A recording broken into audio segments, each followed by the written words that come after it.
Loan নেওয়া, সব মহিলারা এসছে আমার বাড়িতে, এসে বলছে লোন শোধ করো। আমি কি করে করব? চলো আমার বাড়িতে, কি অবস্থা।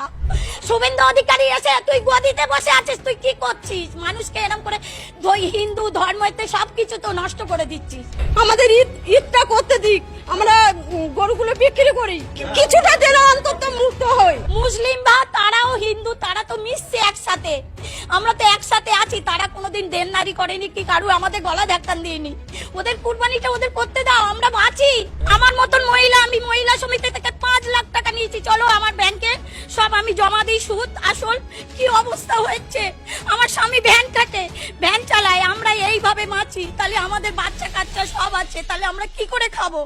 আমাদের আর ঘুম নেই, রাত্রে ঘুম নেই, চিন্তায় মাথা খারাপ হয়ে যাচ্ছে। আমরা কি করব? কিছুই করার উপায় নেই, কিছুই খুঁজে পাচ্ছি না। আমাদের ঈদটা করতে দিক, আমরা গরুগুলো বিক্রি করি,